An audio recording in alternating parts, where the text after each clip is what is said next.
सादर नमस्कार, सादर जय जिनेंद्र। क्षमा ब्रेकिंग जैन न्यूज प्रतिदिन प्रातः, दोपहर एवं रात्रि में देश भर से संपूर्ण जैन समाज से संबंधित सही और सकारात्मक समाचारों के लिए देखना और सुनना न भूलें। साथ में आपसे विनम्र निवेदन है कि यदि आपने इस चैनल को सब्सक्राइब नहीं किया है तो कृपया अवश्य कीजिए और शेयर और लाइक करके धर्म प्रभावना में सहयोगी एवं सहभागी बनिए। आचार्य श्री शिष्य पूज्य निर्यापक जैन मुनि श्री सुधा सागर जी महाराज से गत दिनांक 4 जून 2025 को देवरी में पूछे गए एक सवाल की आपके संघ के 14 ब्रह्मचारियों की दीक्षाएं कब, कैसे और कहां होगी, लीजिए सुनिए इस संबंध में क्या बोले पूज्य जैन मुनि श्री सुधा सागर जी महाराज। ज्ञात हो कि पूज्य मुनि श्री देवरी से बिहार कर केसली पहुंच गए हैं।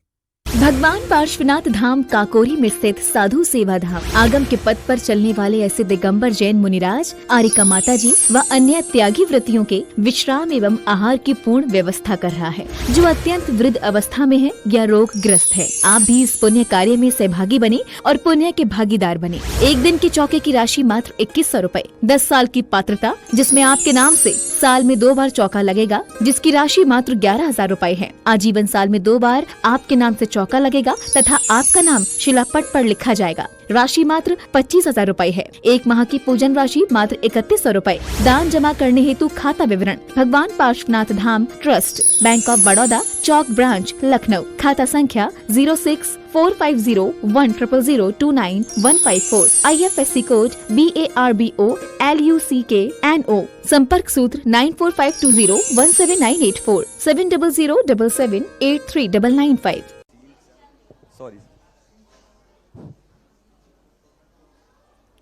जिनके ओठों पे हंसी और पैरों में छाले होंगे, हे परमात्मा वही तो तेरे चाहने वाले होंगे।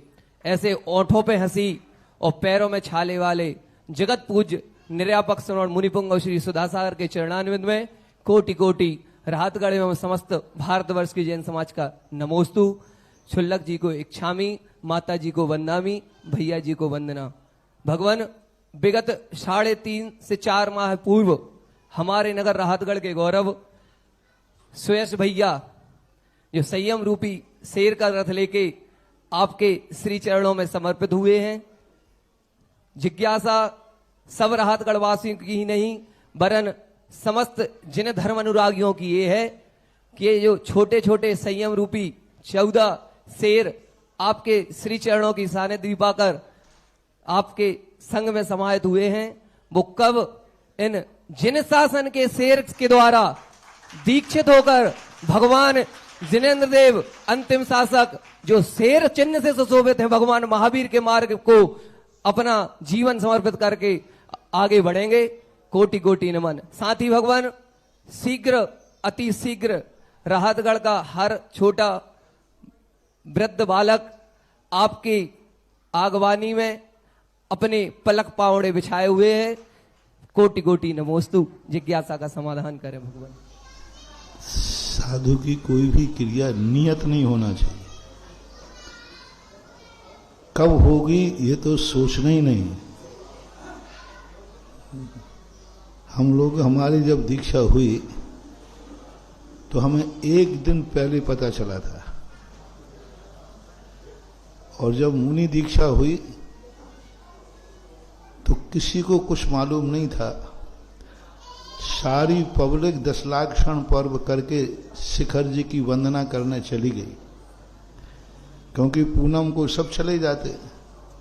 पूरा का पूरा ईसरी खाली था, क्योंकि 10 लाख क्षण पर्व में सब लोग आ जाते हैं और 10 लाख क्षण खत्म होते ही सब चले गए थे शिखर जी की वंदना। और 2 की शाम को 3:30 बजे बुलाया और कहा रात में केशलुंज कर लेना, कल का उपवास कर लेना और बस हो जाए। हमारे गुरु की यह परंपरा है। और तुम कह रहे कि कब होगी, कहाँ होगी, कैसे होगी, बस यह विश्वास रखो कि होगी।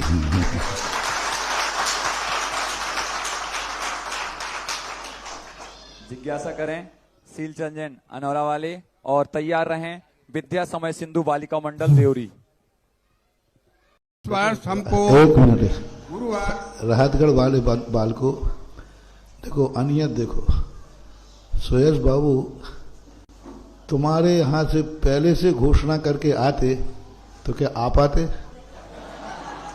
तुम्हें तक मालूम नहीं, किसी को मालूम नहीं, बस ऐसी होती है वैराग्य और ऐसी होती है दीक्षा। मेरे गुरुवार जगत पूज तीर्थ चक्रवर्ती आगम के शेर निर्यापाक मुनि पुंगव श्री सुधा सागर महाराज को कोटि कोटि सा नमोस्तु। माताजी को वंदनामी, चुल्लक जी को इच्छामी, ललितपुर जनपद का नमोस्तु। गुरुवार इस बार सब ललितपुर वालों को, जनपद वालों को ना पैसे की जरूरत है ना काम की जरूरत है। इस बार तो हम सब लोग ललितपुर वालों की एक ही इच्छा है कि आपका चातुर्मास ललितपुर हो, हम सब लोग धर्म ध्यान में लीन रहें और कोई न बहे। गुरुवार हमारी जिज्ञासा है कि अहंकार किसको होता है और अहंकार का फल शास्त्रों में क्या हुआ है, और नम्रता किसको आती है, किस पुरुष को नम्रता रहती है और नम्रता का फल क्या होता है। हे गुरु, इसका भी समाधान करें। नमोस्तु नमोस्तु नमोस्तु। जो व्यक्ति पूरा पेट भर के डकार के बैठा हो और वो कहे हमें अब कुछ नहीं चाहिए, अब कुछ नहीं चाहिए, अब चाहेगा क्या, सबको तो ले लिया, इतना बड़ा अभिनंदन तीर्थ बना दिया, 4 4 3 3 4 3 4 4 चतुर्मास ले लिए और वासना ले ली, और अब कह रहे हैं नहीं हमें कुछ नहीं चाहिए।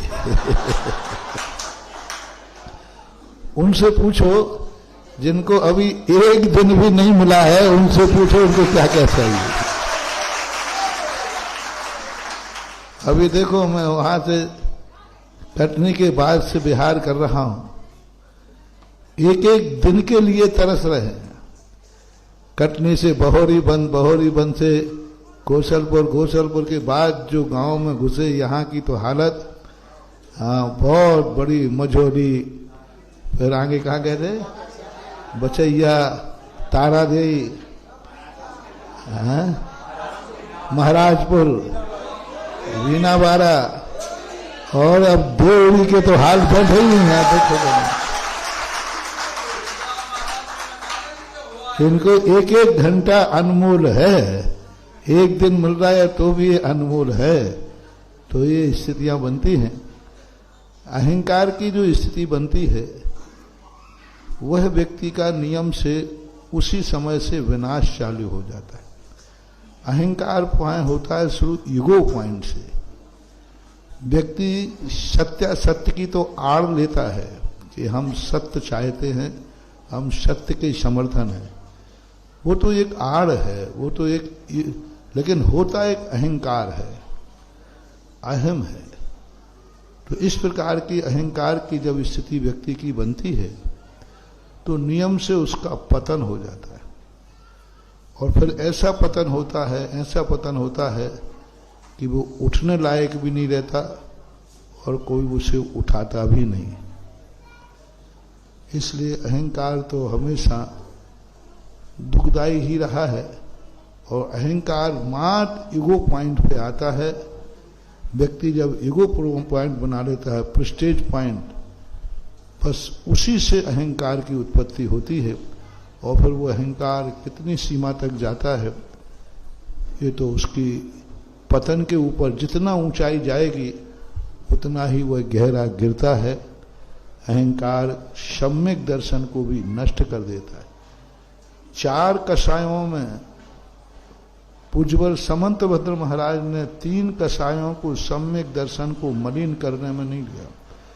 क्रोध से मलिन नहीं किया, मायाचारी से, लोभ से मलिन नहीं किया, लेकिन मान से सम्यक को मल ठाने दौलत राम।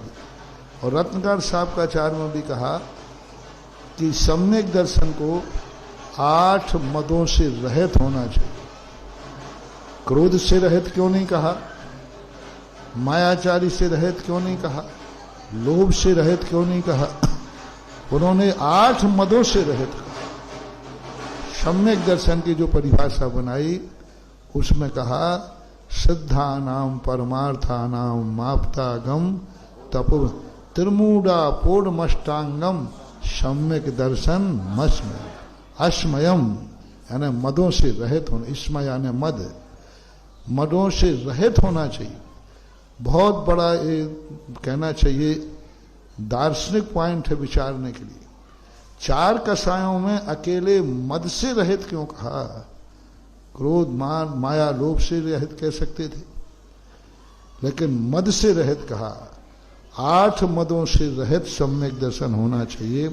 इससे सिद्ध है कि मद जब आता है अहंकार तो सम्यक दर्शन भी मलिन हो जाता है और मलिन होते होते एक दिन नष्ट भी हो जाता है। जिज्ञासा करें। नहीं अभी नम्रता गुरु, नम्रता किसको आती है और इसका फल क्या है? नम्रता जो आती है, नम्रता का मूल स्रोत होता है व्यक्ति का ज्ञान।